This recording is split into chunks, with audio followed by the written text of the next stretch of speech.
1 Samuel. 1 Samuel, that is in the Old Testament. 1 Samuel, the 26th chapter.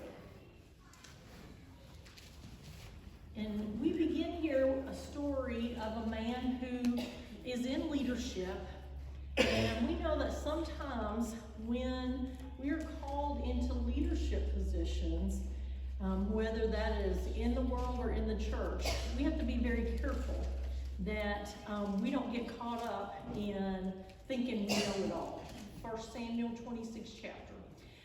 Thinking that we know it all, especially in the church, because we have to remember, when we are called to serve in the church, whether we're called to serve as an usher, as a floor sweeper, as a lawnmower, as a Sunday school teacher, as a youth teacher, as a cook, as a pastor, whatever it is, we are called to serve the Lord.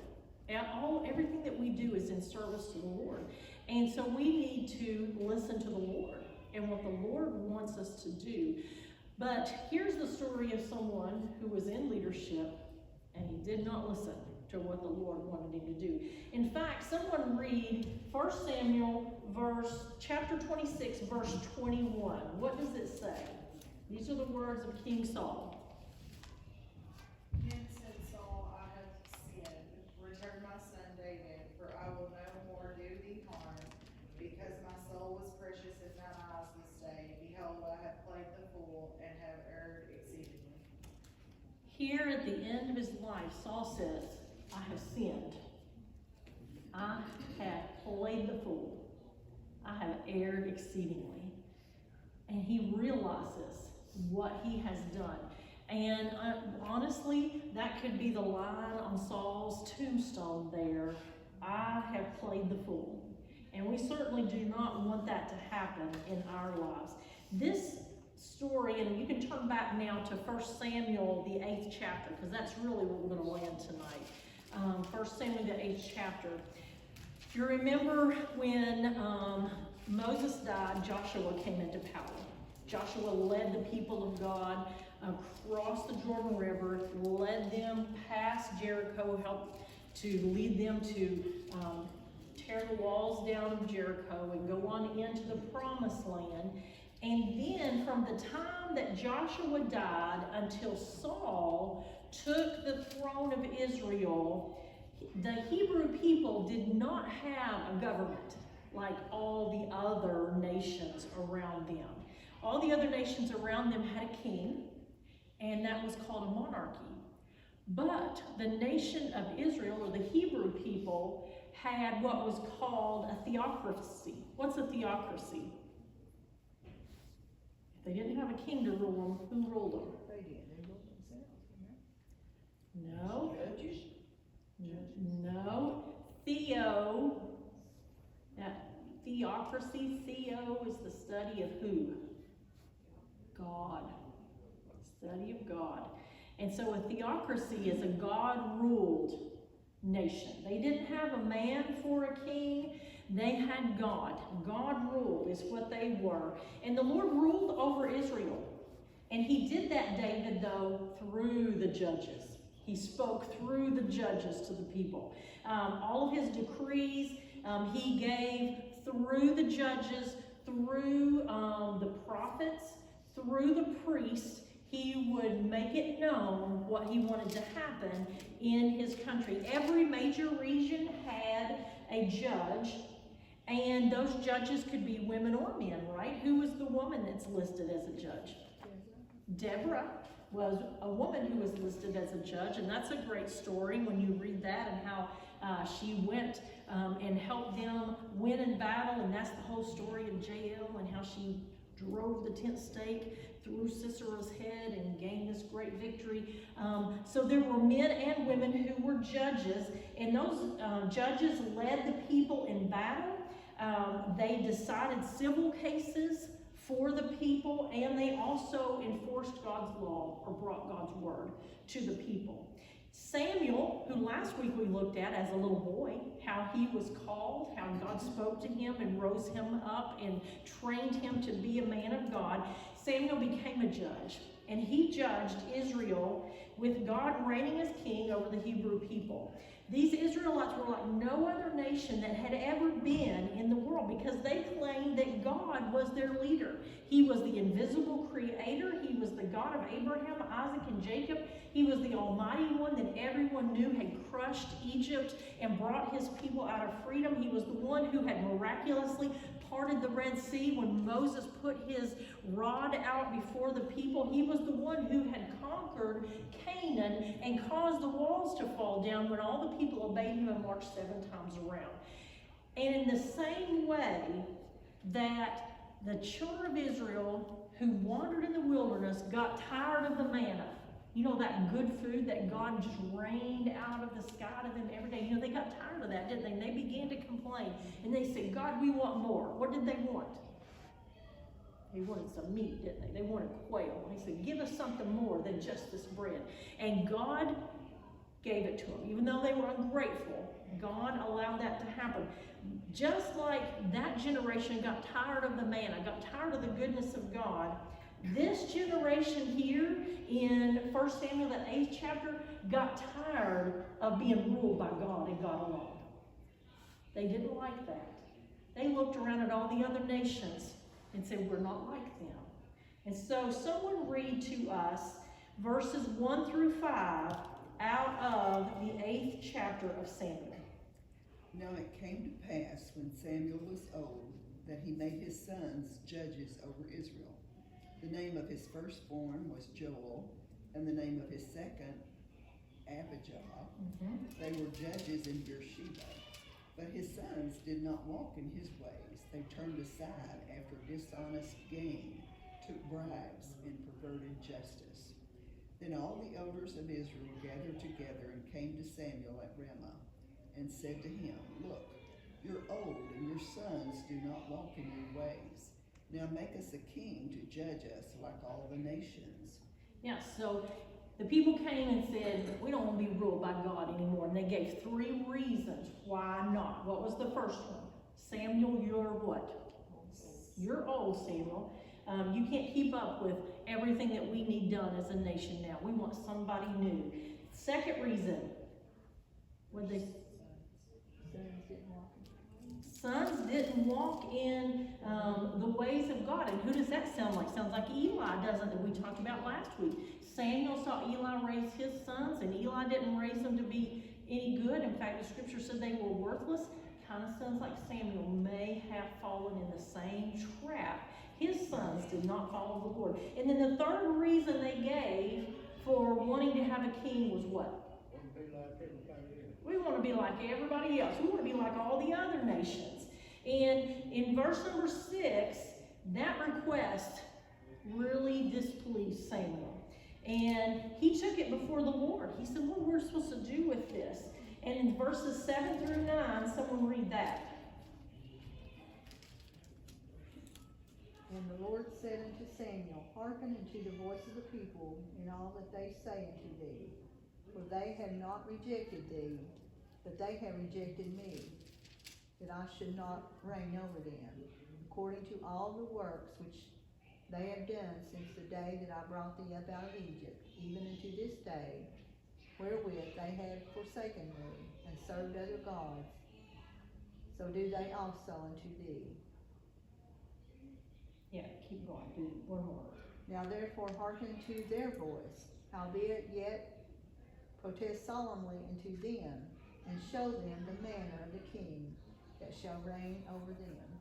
This is a pivotal moment in the life of the Israelites.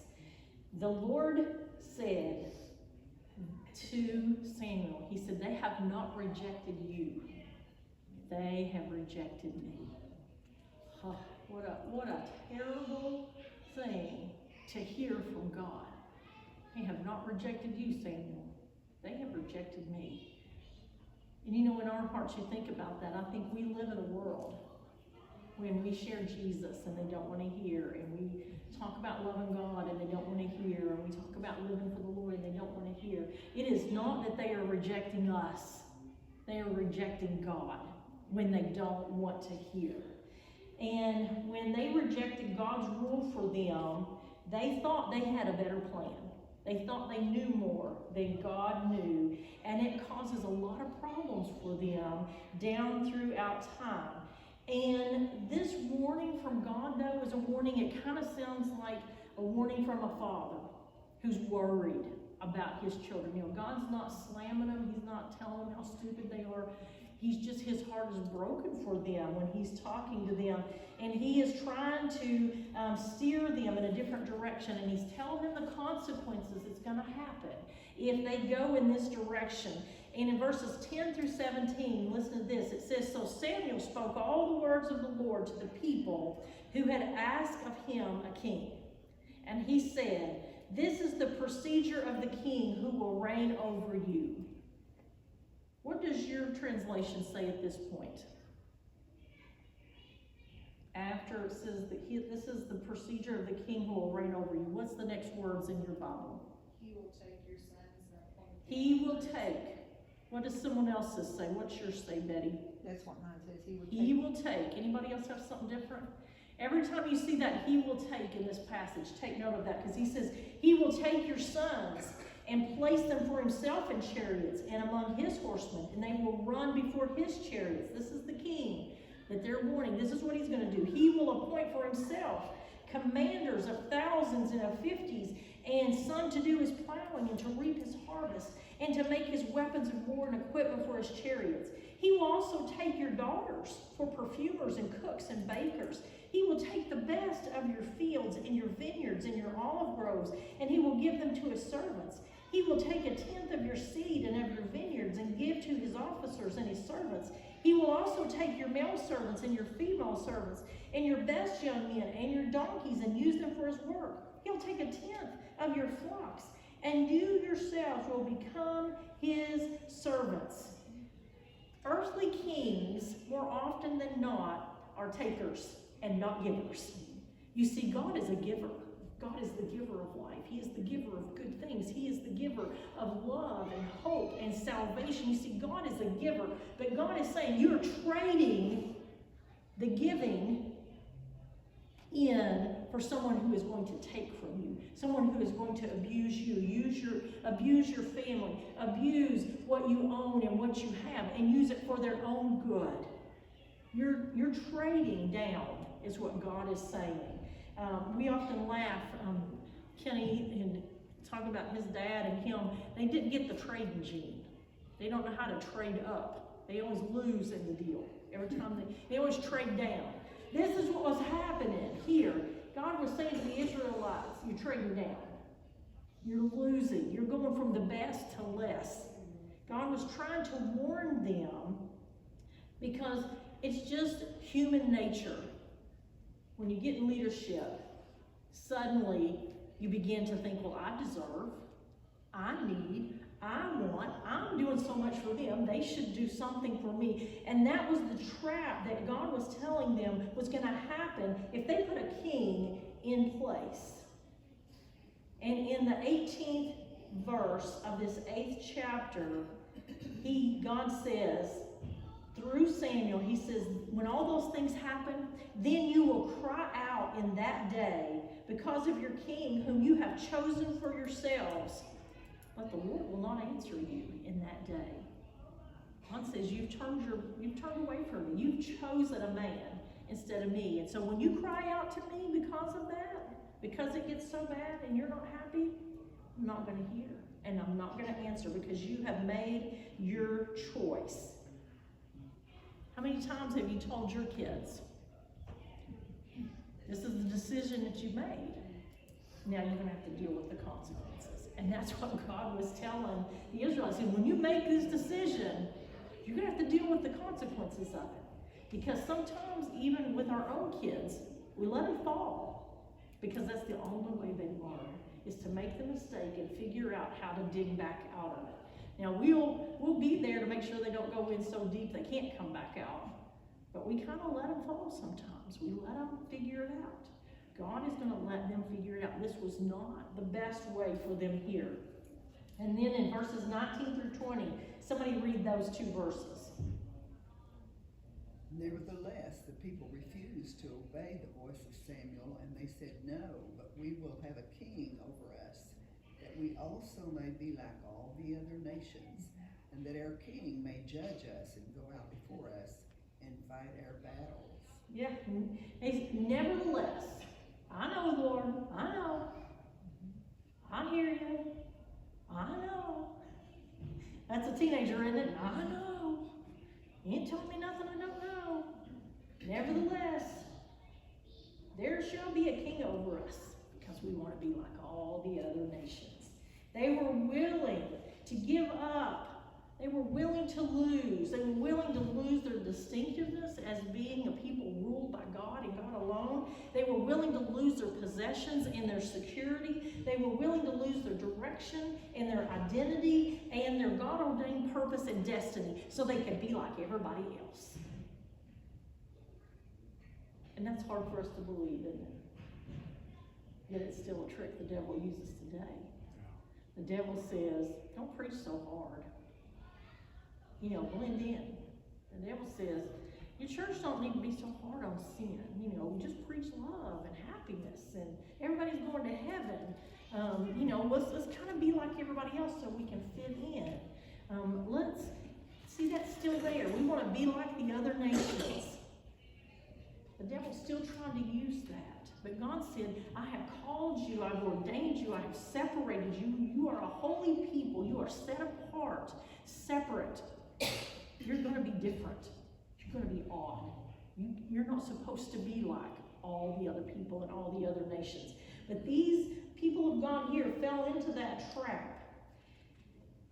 So when you look at Saul, he becomes the first king of Israel. And he had a lot of issues. Saul was an amazing person. 1 Samuel, the 9th chapter, verses 1 and 2. Somebody read those two verses. There was a man in Benjamin, whose name was Kish, the son of Abiel, the son of Zerah, the son of, I ain't got no idea, the son of Aphiah, a Benjamite, a mighty man of power. And he had a son whose name was Saul, a choice young man and goodly. There was not among the children of Israel a goodlier person than he. From his shoulders and upward, he was higher than any of the people. Yeah. So, man, Saul was the obvious choice. He came from a good family. His dad was valiant. He was an honorable warrior. Excellent family name. Saul himself was a big man. He would have been impressive. He was apparently very handsome. It says that he was a choice man, which means he was in the prime of his manhood. He was strong. He was young. And when they looked at him, he was a head taller than everybody else. So when he walked in the room, everybody had to look up to him. What's the statistic, Kenny, that we've read about presidential candidates? The one that always wins. It's almost always the taller one, I think 90-something%. In America, in our presidential elections, if you do the heights charts, almost 90-something%, greater than 90%, it's always the taller person who wins. Why? Because we like to look up to people. We feel like they're stronger. They're a better leader if they're bigger and stronger. Isn't that amazing? It's a psychological thing. And so when they looked at Saul, they said, this is a great man. He's a big man. He's a strong leader. He's the one that we need to lead us. But Saul, he didn't have a proud heart at this moment, because verse 21, Saul said, am I not a Benjamite, of the smallest of the tribes of Israel? And my family, the least of all the families of the tribe of Benjamin? Why then do you speak to me in this way? You see, in chapters 9 and 10, we see a different Saul than we see toward the end of 1 Samuel. Here in the beginning, Saul was a man who was meek, he was humble, he had a generous spirit, he wanted to trust in the Lord, he was excited to be able to follow the Lord, and Samuel spoke these words over him in 1 Samuel chapter 10, verses 6 and 7. It says, then the Spirit of the Lord will come upon you mightily, and you shall prophesy with them and be changed into another man. It shall be when these signs come to you, do for yourself what the occasion requires, for God is with you. Samuel was saying, God's going to be with you if you will keep your eyes on the Lord. You didn't choose to be the king, but you're being appointed because the people want this to happen. And Samuel was praying a blessing upon Saul. And he was ready to present Saul to the nation as king, and he wanted everyone to realize that this was God's choice. This was the man that God was choosing. And he presents him. And in 1 Samuel 10:19, Samuel gathers the nation in a big meeting like they always do when they're going to have an important announcement. And he says, present yourselves before the Lord by your tribes and by your clans. They came together in their tribes. There's the 12 tribes. All those tribes would get with their tribe. Then they would divide out in their clans or their family groups, and they will come forward. And in verses 20 and 21, it says, thus Samuel brought all the tribes of Israel near, and the tribe of Benjamin was taken by lot. Then he brought the tribe of Benjamin near by its families, and the Matrop family was taken. And Saul the son of Kish was taken. But when they looked for him, he could not be found. Now here Saul's about to be presented as the king of Israel, and they can't find him. Where's he at? You'd think he'd be proud as a peacock. You'd think he'd have on his best Sunday clothes, and he'd be strutting around, head and shoulders taller than everybody else. They couldn't find him. In the 22nd verse, somebody read that. Therefore they inquired of the Lord further, if the man should yet come thither. And the Lord answered, behold, he hath hid himself among the stuff. He's way back there, he's in the suitcases. He's back there where the baggage is. Back there in the luggage. You all set all your, when we're traveling, we got our duffel bags and our purses and our backpacks, and we get where we're going, we just throw them in a pile and go eat and talk to everybody. Well, they threw all their stuff in a pile because they traveled to get there, and Saul went and hid behind the luggage. Why do you think he did that? Think he was scared?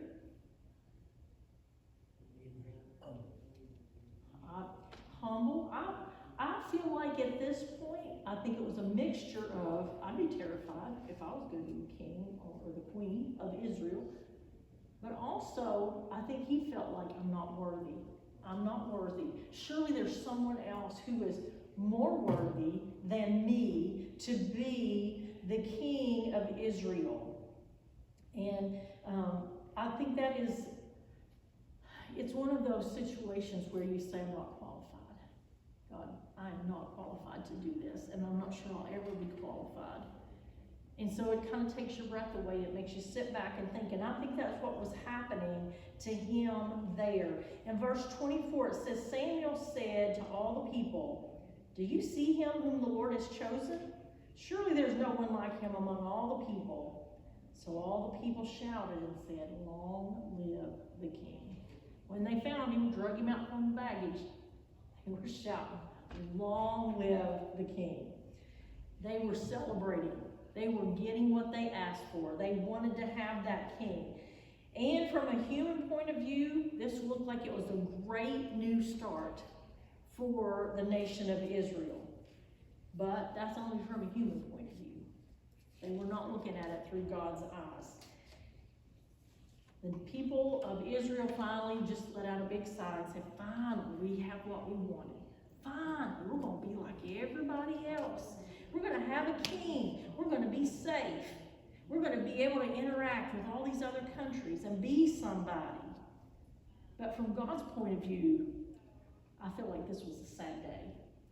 Because it came right back to what God had said in the beginning. They have rejected me. They are celebrating a man, and they are rejecting me.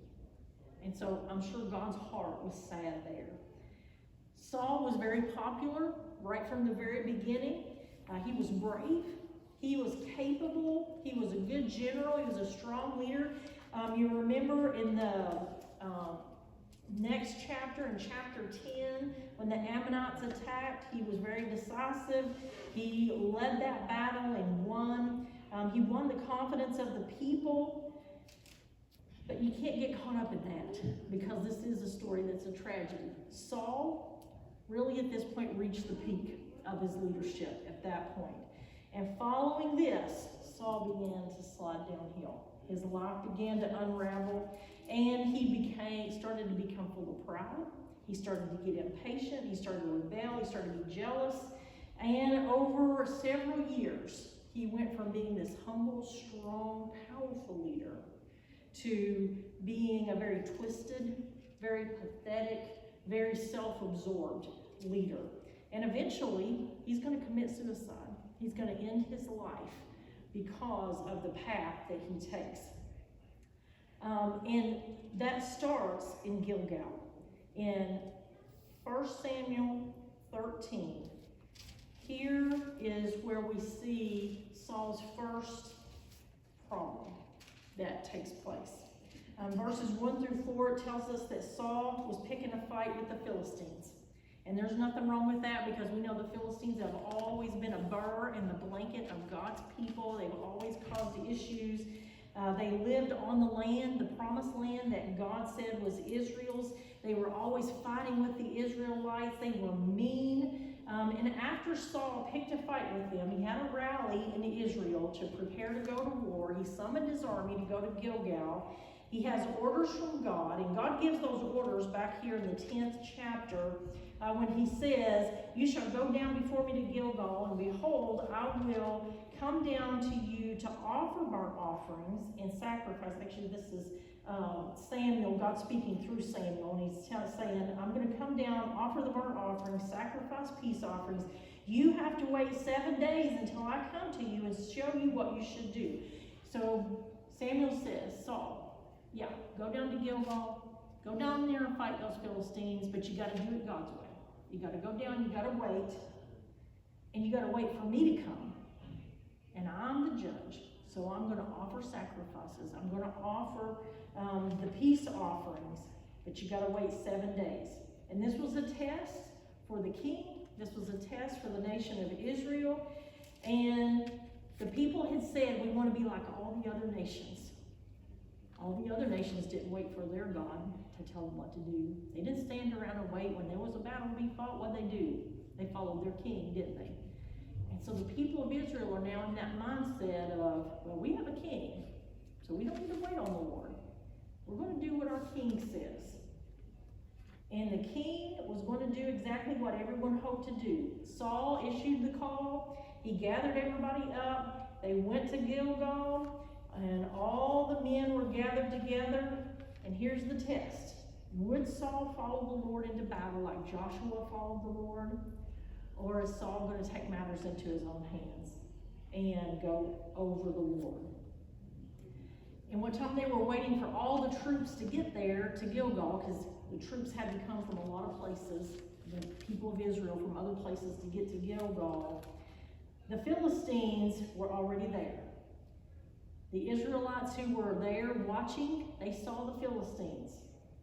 They were making iron weapons. They had chariots, lots of chariots. You know, chariots with horses, and chariots with wheels, and chariots that the Israelites didn't have. Those chariots were the equivalent of a tank today, as far as what they could do when they went into battle. The Philistines had superior soldiers. They were seasoned soldiers. They had been in battle day after day. And as they saw the weapons, as they saw the chariots, as they saw all of those big burly soldiers, the Israelites who were sitting there waiting for all the troops to get there for 7 days, they began to get scared. They began to desert. And in fact, it says in chapter 13, verses 6 and 7, when the men of Israel saw that they were in a strait, meaning they were in a tight spot. This was not going to be a straightforward kind of fight. Then the people hid themselves in caves, in thickets, in cliffs, in cellars, and in pits. They were scattering like fleas on the back of a dog. They were going wherever they could hide because they were afraid of what was going to happen when they went into the battle. Also, some of the Hebrews crossed the Jordan into the land of Gad and Gilead. But as for Saul, he was still in Gilgal, and all the people followed him trembling. Saul was waiting for Samuel to arrive. And all the while, as he was waiting for Samuel to arrive, he was watching the road. Where's Samuel? Where's the prophet Samuel? Where's the judge Samuel? Where is he? And as he was watching for Samuel to come, he was watching all of his soldiers running away. He could see them scattered all across the countryside. 5 days, hundreds had vanished in the bushes. 6 days, the Philistine camp was growing bigger and bigger. 7 days, the Hebrews were murmuring among themselves, complaining, saying, I don't think we're going to be able to do this. I don't think we're going to be able to win this battle. And 7th day came, and Samuel still hadn't come. And the Hebrew army was getting down to nothing as they were waiting on Samuel to get there. And Saul, as the leader, was feeling the pressure. I mean, he was the king. Should he be doing something? I mean, if they were going to win this battle, he had to do something because he was losing all of his men. And if they lost this battle, he was going to look bad. He wasn't going to look like a really good king if they got defeated here. And so he knew he had to do something. He knew he had to do anything. And I feel like he had the pressure of leadership, and he panicked, and he took the situation into his own hands instead of waiting on the Lord. In 1 Samuel 13, verses 8 through 9, it says, Now he waited 7 days, according to the appointed time set by Samuel. But Samuel didn't come to Gilgal, and the people were scattering from him. So Saul said, this is Saul, the king.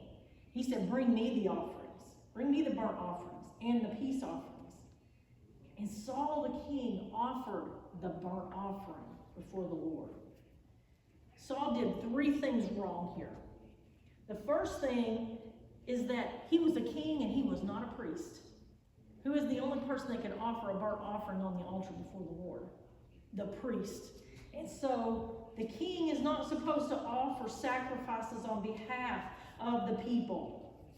The king could offer a sacrifice for himself, just like any other Israelite could walk up and offer a sacrifice for their sins, but he couldn't offer the sacrifice for all the people.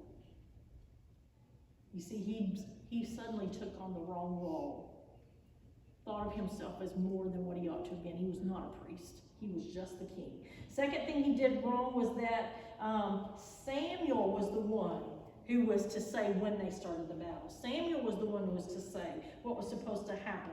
Saul was supposed to wait for him. Saul was not the prophet. He wasn't the priest, he wasn't the prophet, but he took on that role when he started taking things into his own hands. And then the third thing that he did wrong is that Saul made the decision to trust himself at the moment of crisis. And if we're not careful, we will do that. No matter whether you're in leadership or not. You get backed into a corner and you think, well, I gotta make a decision. I gotta decide. It's now or never. It's all or nothing. I'm gonna mess up if I don't do something instead of waiting on the Lord. And that's what the enemy likes. The enemy likes for you to be like a squirrel in the middle of the road. How many of you all have been watching these squirrels? You're driving down the road, that squirrel comes off the side of the road, gets on that yellow line, and then that tail is going like this. And the front end is going like this. And he goes this way, and he goes that way. And you're going 70 miles an hour at him, and he can't decide which way he's supposed to go. That's exactly what happens when we get backed into the corner. The enemy wants you to be like that squirrel and decide, is it the left tire or the right tire that's going to get me? Instead of just centering up on the lane and letting it roll over you. No, you sit on the yellow line and zip back and forth, back and forth. You're going to get hit. And that's what happened to Saul, is he got took out here by the enemy. God does not operate like we operate. What about if Jericho had happened and Joshua had said, we marched around this city 6 days. What's one more day going to do for us? Why do we need to march 7 days? And why is it we need to march quietly on the 7th day? Why is it we got to wait for a horn to blow before we can shout? Why do we even do any of this? See, he could have took it into his own hands too, because sometimes the instructions God gives us doesn't make sense. We've got to remember, we serve a God who has limitless power, and he also also has limitless creativity. He can think and plan and do exceedingly abundantly more than we can ever think or ask. And we can tell God how to do something, but every time he answers that prayer in a different way, and you go, wow, wow. You're so surprised at how God answered. Why are we surprised? Because we can't think like God, and we can't even imagine how God's going to answer and make things happen. And that's what we forget, and that's what Saul forgot. Is that even if it looks like God's not on time, and even if it looks like God's man isn't going to show up, God is still in control. And God still has the power and the ability to make it happen the way he wants it to happen. But Saul's faith failed in that moment. He did not have faith in God. He saw his army leaving town. He saw the entire city full of the enemy. And he saw that the 7 days had passed and that Samuel was late. And he just threw aside everything that he knew and understood. And he said, I got this under control. I'm going to take on the role of the priest and the prophet, and I'm going to stand on my own 2 feet, and I'm going to make a name for myself in this. But listen, verses 10 through 12 in this 13th chapter. As soon as Saul finished offering the burnt offering, behold, Samuel came. And Saul went out to meet him and to greet him. He's like, hey, we're so glad you're here. But what'd Samuel say? What have you done? What have you done? And Saul said, because I saw that the people were scattering from me, and that you did not come within the appointed time, and that the Philistines were assembling at Michmash, therefore I said, now the Philistines will come down against me at Gilgal, and I have not asked the favor of the Lord. So I forced myself. I made myself. And I offered that burnt offering.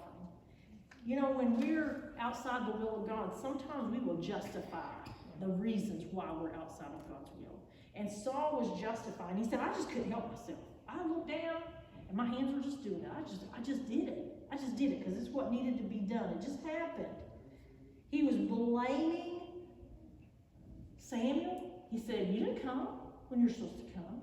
He was blaming the troops. He said, they're a bunch of cowards. They were all leaving. If I didn't do something fast, I wasn't even going to have an army left to be able to fight with. And if I waited any longer, those Philistines are going to get so strong that we couldn't defeat them. I mean, he had all the reasons for why he did what he did. But Samuel, go ahead. I see right there that word forced himself to make that burn offering. He shouldn't have had to force himself. He should have been willing. He should have been willing, but he knew he shouldn't have done it.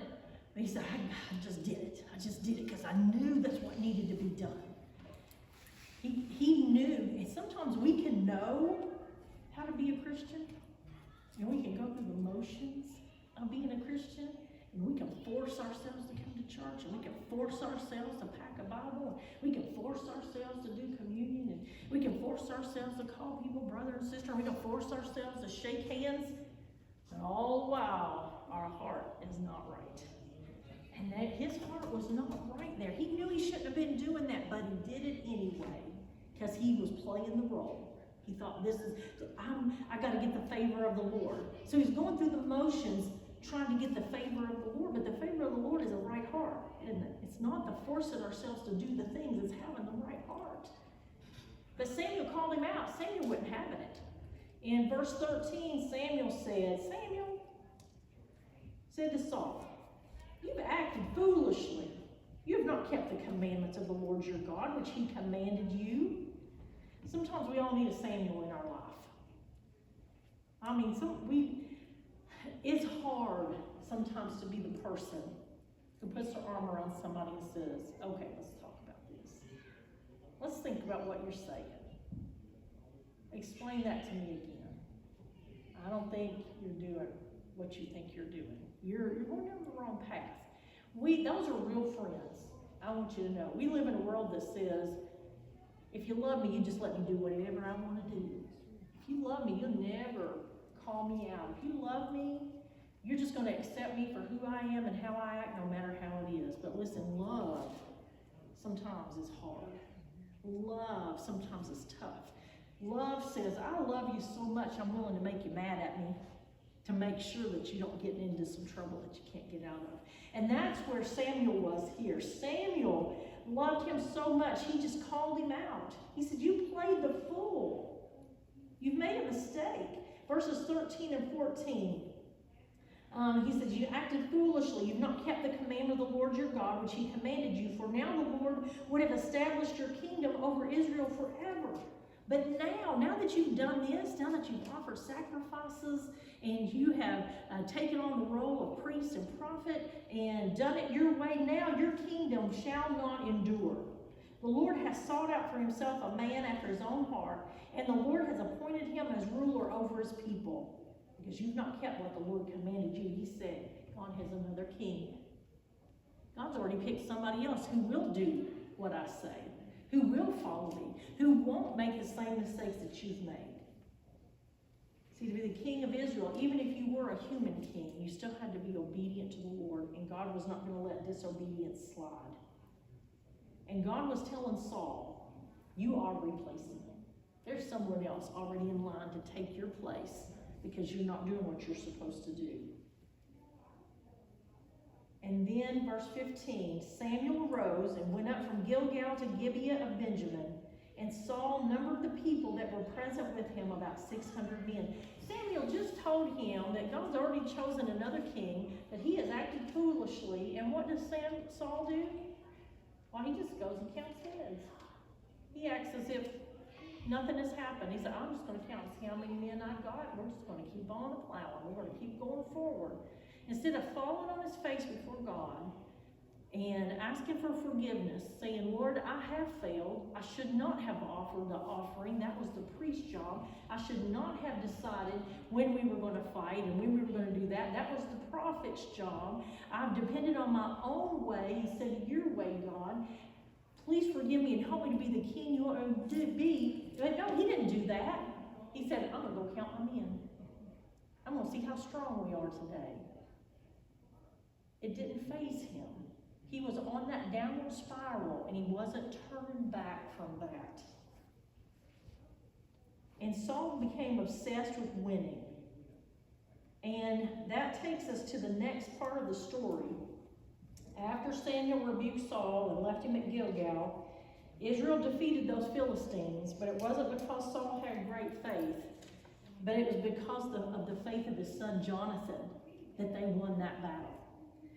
The king's son took his armor bearer on a secret raid to the enemy camp there in 1 Samuel 14, verse 6. He told his armor bearer, he said, come and let us cross over to the garrison of these uncircumcised. Perhaps the Lord will work for us, for the Lord is not restrained to save by many or by few. Jonathan had such great faith in God, he said, let's go see what God's going to do. And they snuck over in the dark, in the night, to spy out what was happening. And what time they were over there, God caused a great earthquake to happen under the Philistine camp. And they all panicked because of the earthquake.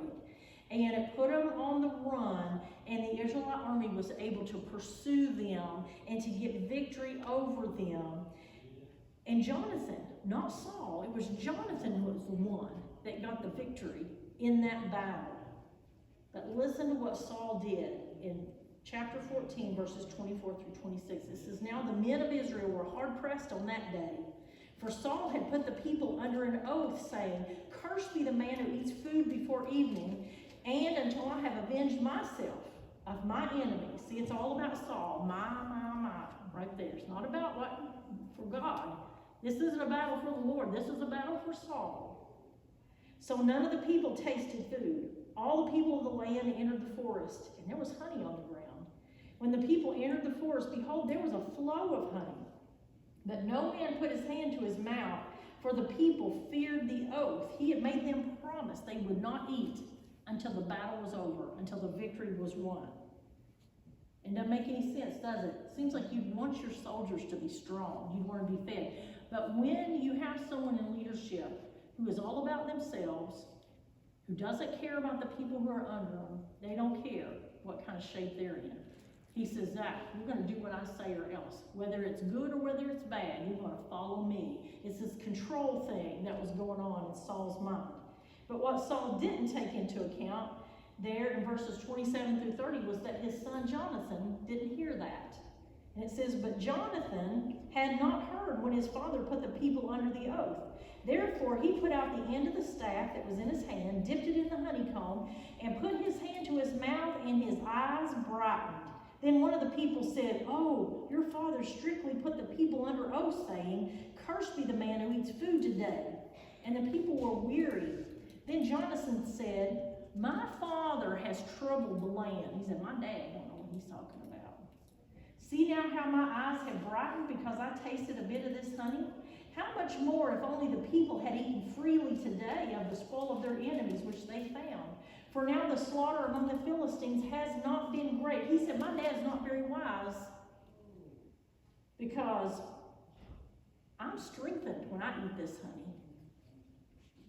God, my dad should have never said that. That was not God who put that burden upon the people. That was my dad who did that. Jonathan was a voice of reason. And in verse 44, Saul said, may God do this to me and more also, for you shall surely die, Jonathan. He was willing to kill his own son. He had gotten so unreasonable, he'd gotten so wrapped up in his power play of I'm the king and nobody's going to defy me. He was willing to kill his own son in that moment for taking a little bite of honey. Doesn't sound very reasonable, does it? Sounds kind of like a maniac at that point. But the people said to Saul in verse 45, must Jonathan die, who's brought this great deliverance to Israel? They said, Saul, you didn't bring victory. Jonathan's the one who did. Why would you kill him? As the Lord lives, not one hair of his head shall fall to the ground, for he has worked with God this day. So the people rescued Jonathan, and he did not die. Dad was going to take his life, but the people took up for Jonathan. Saul was blinded. He wanted to win at all costs, even if it meant losing his son in that battle. And then we jump over to another scene, and we'll try to wrap it up really quick with this tonight. This is kind of the last straw as God rejects Saul as the king of Israel. This is 1 Samuel, the 15th chapter. God just let Saul lead Israel on his own. Let him kind of fall on his face. Israel was surrounded by enemies. Samuel came to Saul with words that were probably pretty confusing at first. He said there in verse number 1 of the 15th chapter, the Lord sent me to anoint you as king over his people, over Israel. Now therefore listen to the words of the Lord. You see, the Lord knows the future. He knew what Saul was going to be. He knew what Saul was going to do. But yet God was giving Saul every chance to turn around. You see, our God is a God of compassion. He's the God of second chances. He's a God who wants us always to turn from our sin and turn toward him. And he's giving Saul another opportunity to turn around and be the right kind of king, to be the right kind of person. Verses 2 and 3, thus says the Lord of hosts, I will punish Amalek for what he did to Israel, how he set himself against him on the way while he was coming up from Egypt. Now go and strike Amalek and utterly destroy all that he has. Do not spare him, but put to death both man and woman, child and infant, oxen and sheep, camel and donkey. Utterly destroy all that Amalek has. Leave nothing of value, leave nothing alive that is there, person or animal. It all has to die. It all has to be eradicated. Everything belonging to Amalek has to be destroyed and gone. So, in verse number 7, Saul defeated the Amalekites from Havilah as you go to Shur, which is the east of Egypt. That sounds good. But then verse number 8, what's verse 8 say? He also took Agag, king of the Amalekites, alive. Yeah, he did not kill the king of the Amalekites. He took Agag hostage. You know, why would you take him hostage? So you could parade him around and say, I'm the victor. Humiliate your enemy king. So he kept him alive to be able to parade him around. And then, verse number 9, but Saul and the people spared Agag, and not only Agag, but the best of the sheep, the oxen, the fatlings, the lambs, all that was good, and we're not willing to destroy them utterly. Now, everything that was useless and worthless, they destroyed. But if it was valuable, they kept it. Did Saul misunderstand? Do you think that maybe he didn't fully know what God meant when he said to utterly destroy it? I don't think so. I think Saul still thought, I'm the king, and I'll do what I want to do. And so it says in verse numbers 10 and 11, then the word of the Lord came to Samuel, saying, I regret that I have made Saul king, for he has turned back from following me, and has not carried out my commands. And Samuel was distressed and cried out to the Lord all night long. And that word distress means that he was angry. He was mad that Saul would not turn toward the Lord, that Saul was disobeying the Lord. And in verses 12 and 13, Samuel arose early in the morning to meet Saul. And it was told Samuel, saying, Saul came to Carmel, and behold, he set up a monument for himself. And when you read in the Old Testament, those prophets and all the people, they set up monuments, didn't they? But who did they set up monuments to? God. Noah, when he came off the ark, he built an altar. When they came there to cross the Jordan River to go across into Canaan land, didn't they build some altars there? They built some monuments, some places of remembrance. They built to the Lord. But no, Saul built a monument to himself. And he turned and proceeded on down to Gilgal. And Samuel came to Saul, and Saul said to him, Blessed are you of the Lord. I've carried out the command of the Lord. He's like, I'm so glad you're here. Let's go see what I've done for God. But he had done nothing for God. Absolutely nothing. Because Saul said, what am I hearing? What am I hearing? Am I hearing the bleating of the sheep? The lowing of the oxen? Weren't you supposed to kill everything, Saul? And I'm hearing all of this life all around us. And Saul said in verse number 15, they had brought them from the Amalekites. For the people spared the best of the sheep and the oxen to sacrifice to the Lord your God. But the rest we have utterly destroyed. You see, he's reasoning out his sin again, and he's justifying that sin. He's like, we didn't save it for ourselves. We saved it to give to God. When you're walking in sin, you always find a way to justify. And he said, yeah, we saved that for the Lord. Verses 16 and 17. Then Samuel said to Saul, wait and let me tell you what the Lord said to me last night. And he said to him, speak. And Samuel said, is it not true? Though you were little in your own eyes, you were made the head of the tribes of Israel. And the Lord anointed you king over Israel. And the Lord sent you on a mission and said, go and utterly destroy the sinners, the Amalekites, and fight against them until they are exterminated. Why then did you not obey the voice of the Lord, but rushed upon the spoil and did what was evil in the sight of the Lord? Then Saul said to Samuel, I did obey the voice of the Lord, and I went on the mission which the Lord sent me, and have brought back Agag the king of Amalek, and have utterly destroyed the Amalekites. But it was the people, it wasn't me. It was the people who took the spoil, the sheep, the oxen, the choicest of the things devoted to destruction, to sacrifice to the Lord your God at Gilgal. What in the world? He was not going to take responsibility for any of it. But he was the king, and he could have stopped them. He could have made them kill all those animals. He could have, even if the people had taken them, he could have said, you got to kill them. That's what God said to do. But he was coming up with excuses. He was coming up for reasons. And Samuel just basically said, nah, not buying it. I'm seeing through what you're doing here, Saul.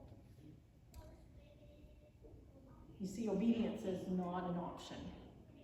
It's not a either or. If God says it, you got to do it. There's no other option. Here in this 15th chapter, verses 22 and 23, Samuel said, has the Lord as much delight in burnt offerings and sacrifices as in obeying the voice of the Lord? Think about it, Saul. Would God rather have your burnt offerings, or would he rather have your obedience? Behold, to obey is better than sacrifice, and to heed than the fat of rams. For rebellion is as the sin of divination, and insubordination is as iniquity and idolatry. Because you have rejected the word of the Lord, he has rejected you from being king. Again, he just kind of sealed it right there. You have been rejected from being the king. And that's why when you go on over and toward the end of this 1 Samuel, Saul says, I have played the fool. He looks back over his life and he sees all the times that God gave him opportunity. And he sees all the times that he just plowed ahead and did what he wanted to do. And he remembers how many times God said, I've rejected you. I've given you opportunity and I have rejected you. We don't want to find ourselves in that place. Because all through our life, God gives us opportunity to follow. He gives us opportunity to be obedient, to be who God wants us to be. And if we continue to be bullheaded, and if we continue to do it our way, one day when we stand before God, what is God going to say?